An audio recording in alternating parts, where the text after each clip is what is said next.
Tremendous win for them if you could get anywhere near the front. He just seems to be hanging in at the moment. Another attack going off the front of the group. Valeria Agnoli is the man to aim for. And this looks like Hoogerland again, Sean. Yes, that looks very like his style once again. Johnny Hoogerland has put the cat amongst the pigeons. I think there'll be a little bit more concern about Hoogerland going away, and this is it. Now some response coming. Oh, look at this. Around the outside with Simon Gerrans and Vincenzo Nibali. Madrasso is being dragged back, pedal stroke by pedal stroke, as Johnny Hoogerland goes, and straight the way past him goes Vincenzo Nibali with Simon Gerrans in his wheel tracks. Brilliant ride by Gerrans. Fantastic. And this is causing more problems, and Cancellara having to respond and getting into the wheel tracks of Simon Gerrans. He knows that that is a man, and with Vincenzo Nibali as well.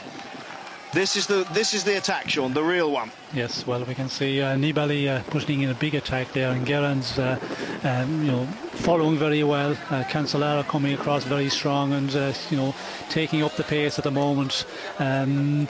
And this is going to be a dangerous group unless somebody can react. Are they capable of doing? Because the gap is growing out very quickly here. We can see they're what, 45, 50 metres of advantage. They have to close this one down because the two best descenders in the professional peloton are in this front group.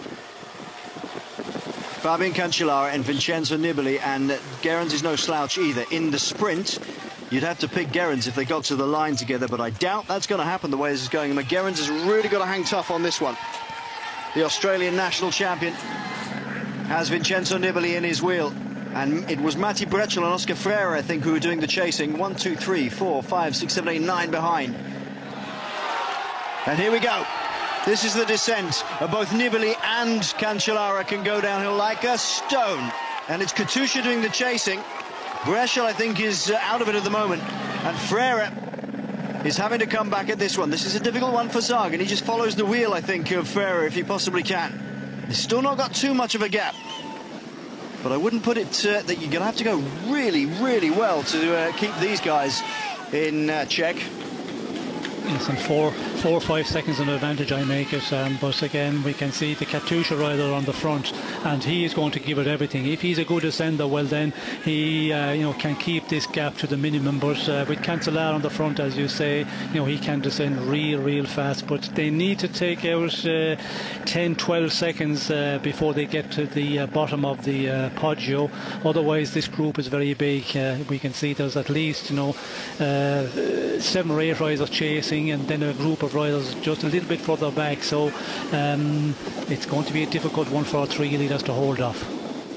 Cancellara just easing off the pedals a little bit as they get to the corner here. Nibali looks to be the one who's having a little bit more trouble hanging in with them at the moment. There's great riding by Katusha. Look at this, 1-2 men, they're coming around them. I don't think they've got enough at the moment, but Cancellara, of course, can just ride away if he wants to in time trial mode. The two best descenders in the professional peloton, and Gerrans is going brilliantly as well here. 5 kilometres to go.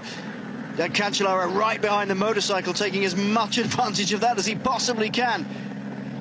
There's a true professional for you. Look at Sagan.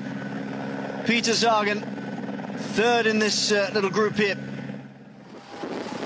Chasing. He can't chase hard, though, because he's got Vincenzo Nibali up ahead. Liquigas in a super position if Spartacus falls by the wayside, pedaling out of the corner, and Gerrans, I've got to say, is doing a fantastic job to stay with Fabian Cancellara. They still haven't got enough, Sean. Sagan is still following. Yes, well, Sagan is just going to sit there and just make the Katusha rider do the chasing. Simon Gerrans in a great position here, because when they get down to the flat run in the final kilometres, he's going to play the game. He's you know, riding for Gus, and he will just try and get carried along as much as possible, and it's going to be Cancellara and Nibali who's going to have to do the riding. I would be surprised if we see Simon Gerrans doing a lot, contributing a lot to the pace setting. Nope, none at all, I would imagine. 3.8 kilometres to go. The gap is there, but it's not substantial at the moment, and it's Oscar Freire and the Katusha team have been chasing as hard as they possibly can to try and get back on this. Hardly a gap at all. That must be Freire. We've not seen him close up, but I can't think of anybody else who would be chasing as hard in a red Katusha jersey. And Peter Sagan just happy to sit in the wheel. And Cancellara's pulling away from the other two. He's just got his head down and he's trying to ride as hard as possible. Gerrans has done a magnificent job to hang in there so far. Nibali looks a little off the sharpest of the descending we've seen him. Maybe he's just keeping something in reserve.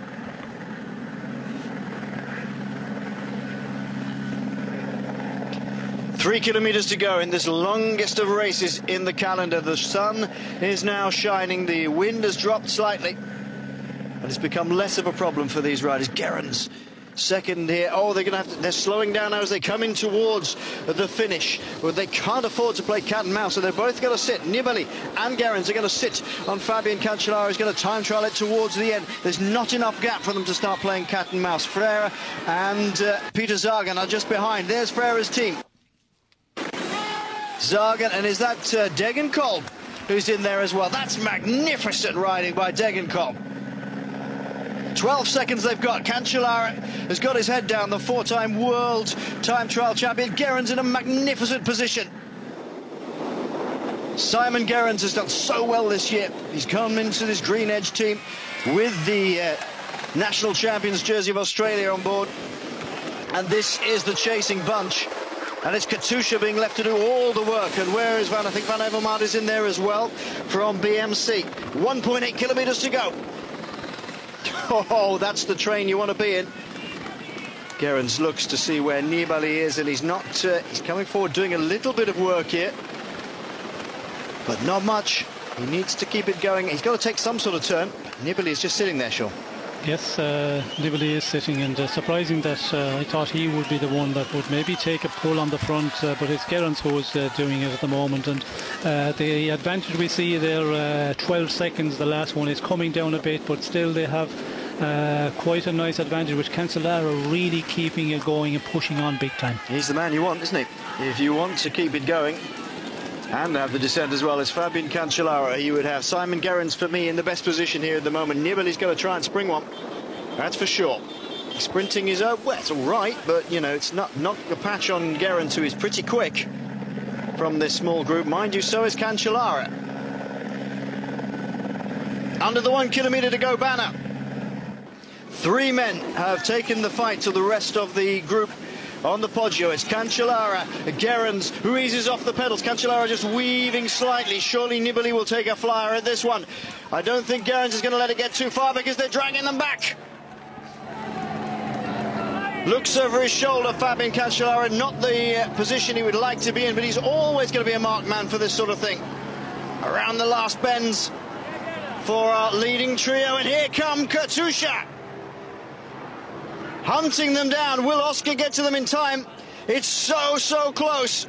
They're into the final 200 meters or so, and they're looking behind the chase group. You can't do that. You're never going to get them back. Cancellara still the man pulling along. Gerrans is in the best position. My money's on him, if anybody. Van Avermaet winds up from behind on the left-hand side. Sagan has it covered. Here comes Degenkolb. Degenkolb is leading this chasing sprint out, but I don't think they're going to make it. Simon Gerrans on the left-hand side is going to win, surely. Gerrans takes it. Simon Gerrans takes a monument win. 2 in a row for Australia, and the Australian national champion. He missed out in Paris-Nice, banging the bars wildly as Valverde won in an uphill sprint. But you know what? He won't care about that whatsoever now. He has won one of the biggest races of the year, Milan-San Remo.